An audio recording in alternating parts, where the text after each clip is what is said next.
As dads, some days we feel like we have all the answers, and some days we feel like we don't have a clue.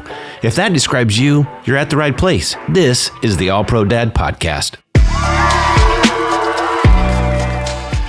Welcome to the All Pro Dad Podcast. I'm your host, Ted Lowe, and I'm joined today by Mr. Jason Hood. Hey, thanks for having me. Jason, you love this because it gets you out of your normal job. That's right. I get to do something different for a change. It's sort of like emails, right? That's how it works. Somebody walks by and sees you doing this. Like, oh, he's working. That's right. BJ, welcome back, man. Thanks, Ted. It's been too long. Finally got you on a Southwest flight, and here you are.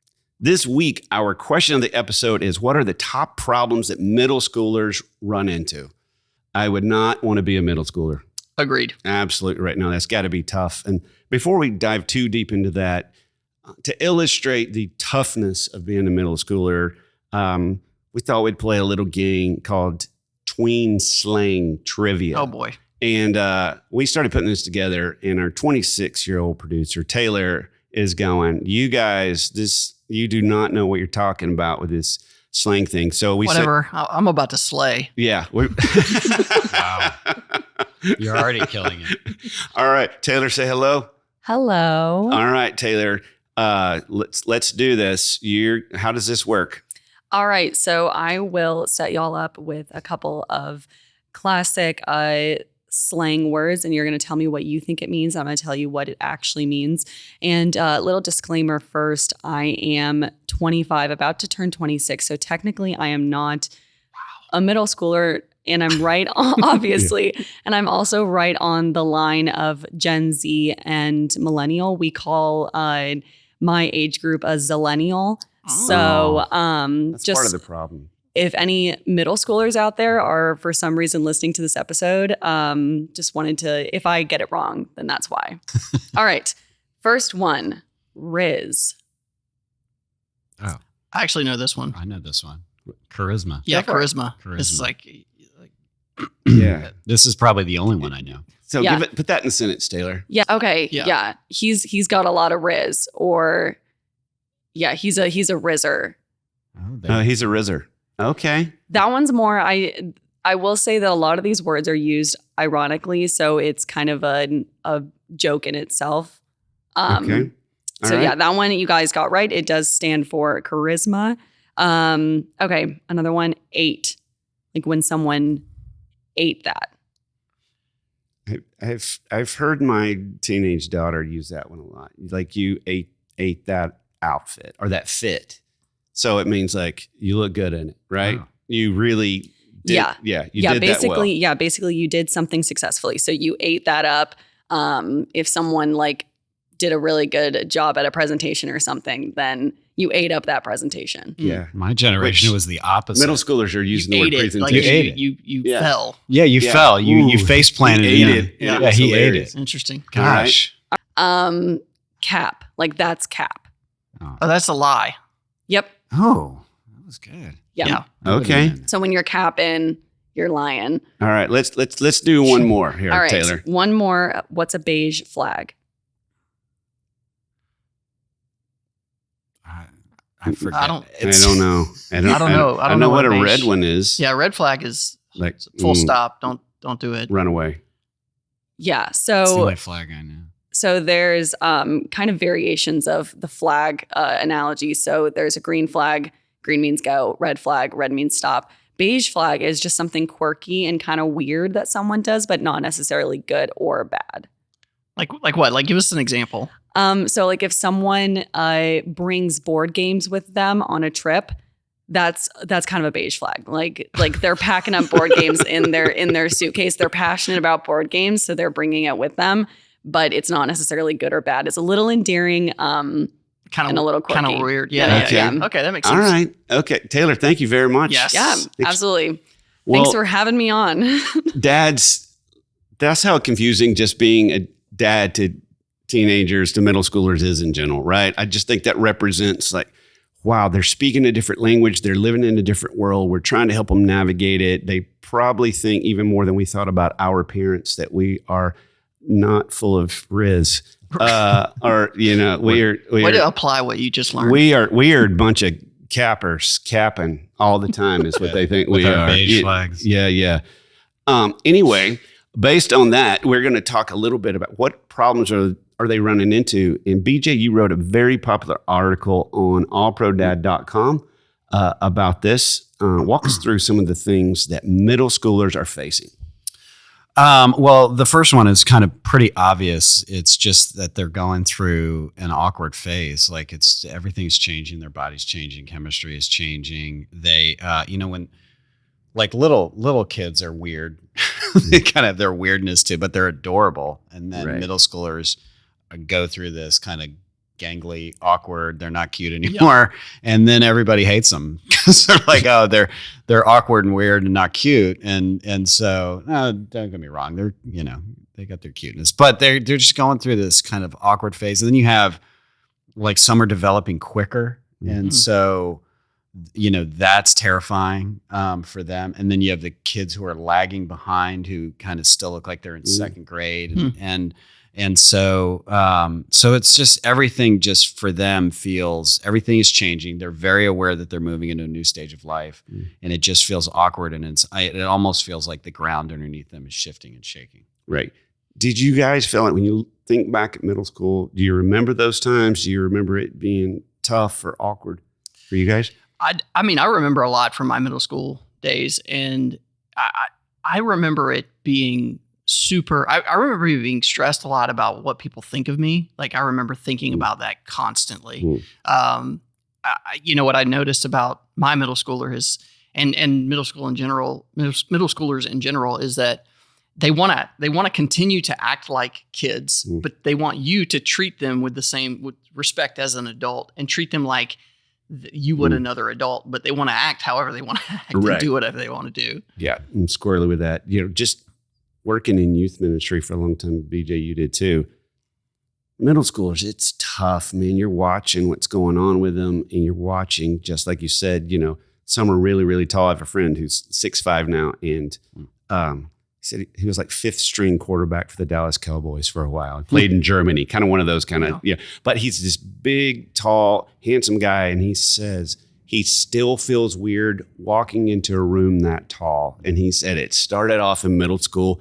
He's like, you just want to slip in and you walk in and you're a foot taller than everybody. And I was like, cry me a river. But I, had different, full disclosure, it wasn't as awkward for me then because I actually had really, really good hair. In fact, they did this horrible thing. I can't believe teachers let them do it. We had this little school newspaper, and they asked the kids to vote on physical characteristics of people in their grade that would make the perfect looking boy and the perfect looking girl. Oh gosh. Can you believe that? No, that's and I got hair. If we had Ted Lowe's hair, and I was like, maybe then, not now. I guess I showed you were one of those guys. You were one of those guys. Yeah. One of those yearbook guys. Yeah. Most likely to make $1 million. There were that very small population that like looked good, dressed nice, but it was just, and I looked at those people and I'm like, oh my gosh, how do you do it? No, well, and that was about all I had going for me. Yeah. I was hiding under the hair. God took that away. He sure showed me. I'll show you. What's the second thing? Just that their friendships are changing. It's just not the same as it was in elementary school as things start to shift. And I mean, I can very remember when, I started looking at girls in a completely different way. And, so you start kind of developing, and then, the people you connected with when you were in elementary school, you just don't really connect with them in the same way because everything is switching and changing. And the problem is that they don't have the relational ability to kind of navigate that and walk through it in a way that doesn't hurt other people's feelings. Like they tend to just kind of go, well, I guess I'm just going to cut that relationship not off. friends with them anymore.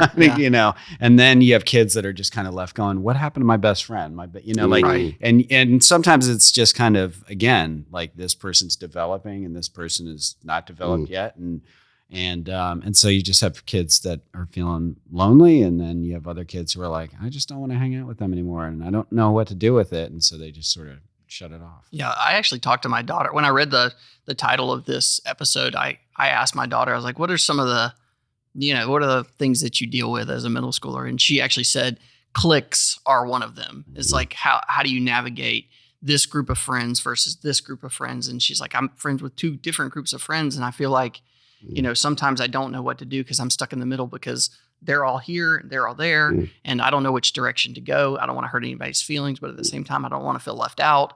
And feeling left out is a lot about what you were talking about just now. Is like she feels like sometimes she's on the outside looking in, and I think it's easy to do that as a middle schooler too, because like for me it was because I was always wondering, oh, do they like me? I was really thinking about myself from the standpoint of like, what do they think about me?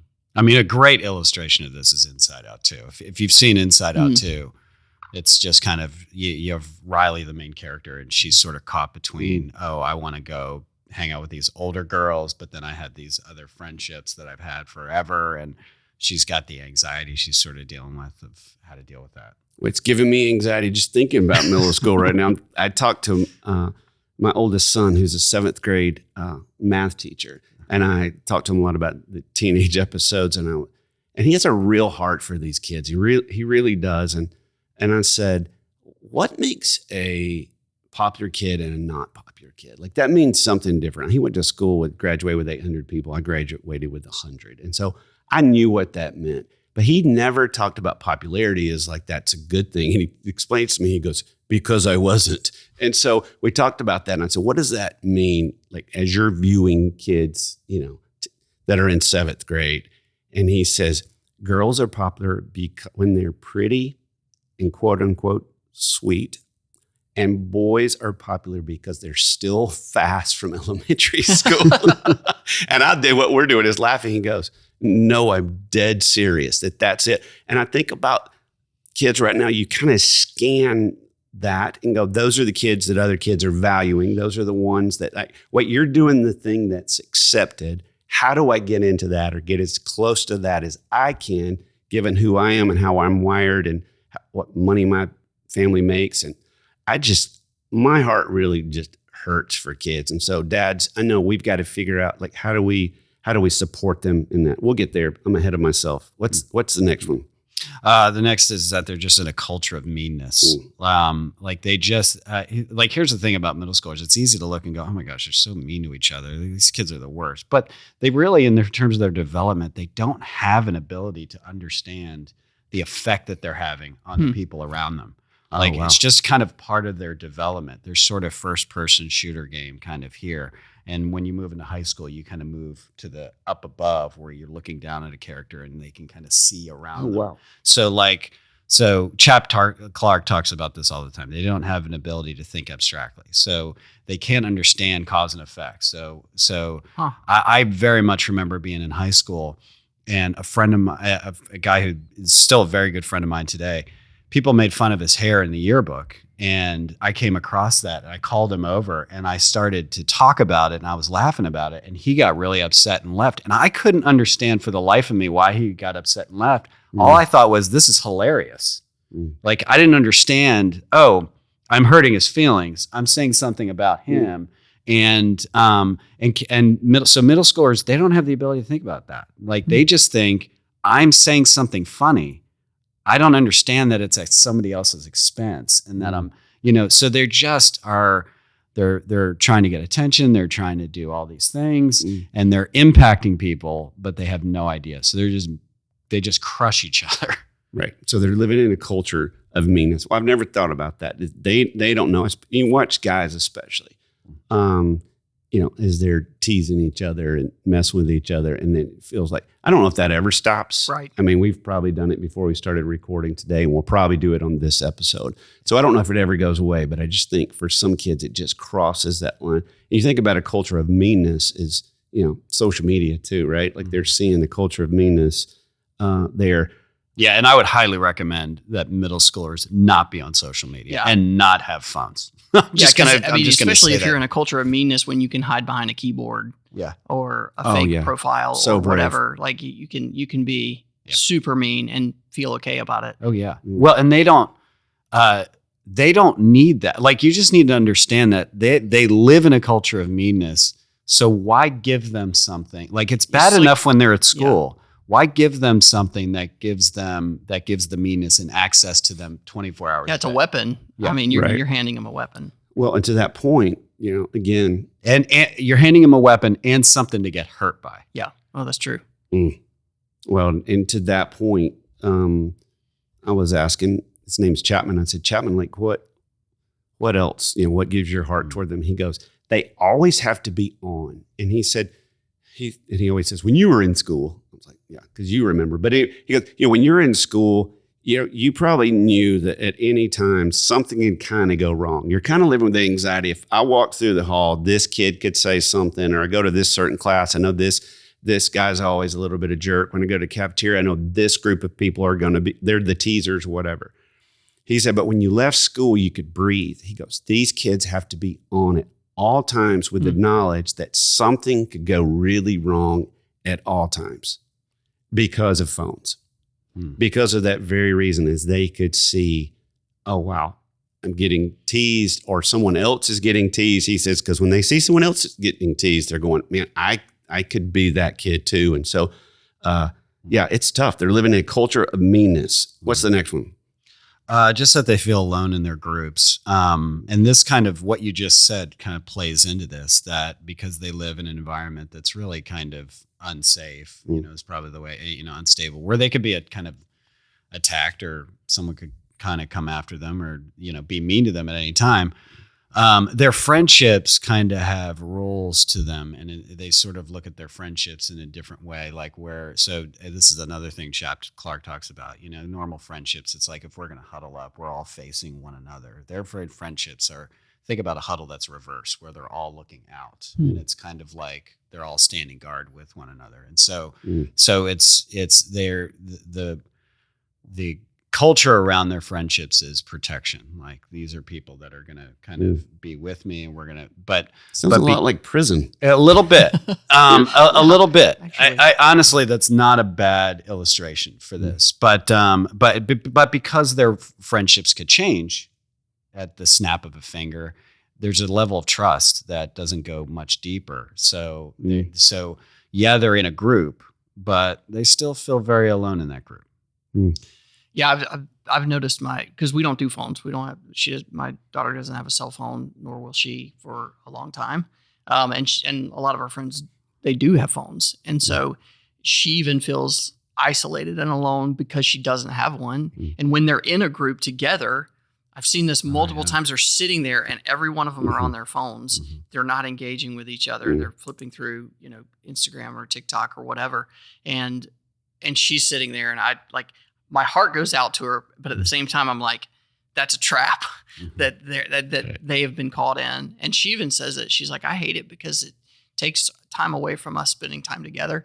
But the only thing that they're sharing is like, oh, this is funny, watch this. And then they go right back to like being absorbed in their phone. Wow. Yeah.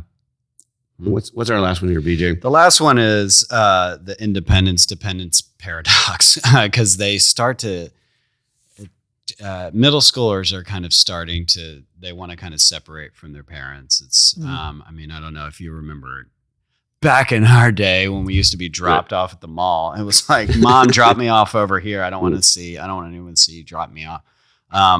But so they kind of move into this new phase of life where they kind of want some separation, but they still want the protection and safety of their parents, and they need it. Yeah. So they're kind of doing this thing where they're putting up a stop sign and they're also waving their parents in, and they're, that can leave parents in this place of confusion. Like, what do I do? And, do I back off? And to a degree, but no, they still very much, they might look older now, but they still have the brain capacity of a child. So you can't treat them fully like a child, but you also can't treat them like an adult or a 17-year-old either, even though some of them might look like they're right. Yeah. Well, and I think for us, we learned, someone told us once, said, kids are like dogs. They always love you and glad to see you. Teenagers are like cats. Occasionally, maybe if no one's looking, you can be apart. And I think, wow, that's been true for us, especially with our daughters. Our boys, not as much. But what we had to realize is those moments where they are acting more like children, when they are acting a little bit, quote unquote, immature, and they want to be closest, we're like, well, let's just leverage it. If she wants to hug and lay on the couch and snuggle here, great. And if she's all done with that later because a friend comes over, boom, there's no guilt, there's no shame, but to let them have those moments of just being kids. So I think for this one, kind of land the plane on this one, feels like our bottom line for this is the more you know your middle schooler's world, the more you can help them navigate it. And I think this one just has so much to do with empathy too, because it can be so weird and so strange. And we know that phones aren't, don't give your kid a phone.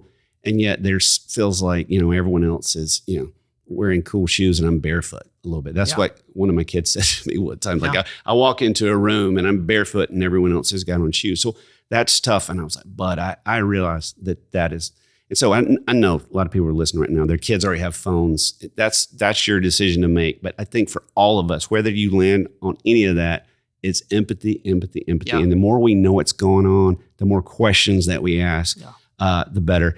BJ, what would you say, dads listening, given all of this, and this is a big deal, their worlds are so difficult. What's a pro move that we could give a dad this week? I think I would ask my middle schooler, okay, like what's one thing that you love about your middle school and what's one thing that you would change about it? That might help kind of get them into thinking about, okay, what's my struggle? What are my struggles? And what are the things that I actually like? I mean, that's great. Leaning in as opposed to leaning out, which you were talking about just a few minutes ago, is like, being intentional about staying in the moment with them, whether they want to hug at that moment or whether you go to hug them and they pull away, let them pull away and be intentional about being where they are and being with them and letting them know that, hey, no matter where you go, whether you pull away or come in, I'm going to be right here. I love that. I'm right here. I'm not going anywhere. You're not alone. Yeah. I think, like the one thing I think would really help dads to anytime you're approaching a middle schooler, just know they are in a really difficult spot. Yeah. Like treat them like they are in a very difficult spot. And I love the empathy part of that whole kind of thing, because not a lot of people look at middle schoolers and have empathy. Right. Like less than 1% of the public have empathy for middle schoolers. So be that different adult. That's good. With them and their friends. Yeah. And friends. I love that. Thanks, you guys. Appreciate it. And thanks everybody for listening. We know that this is not easy for middle schoolers, but middle schooler dads, we know it's not easy for you. Thanks for listening. We know you and your kids will be glad you did.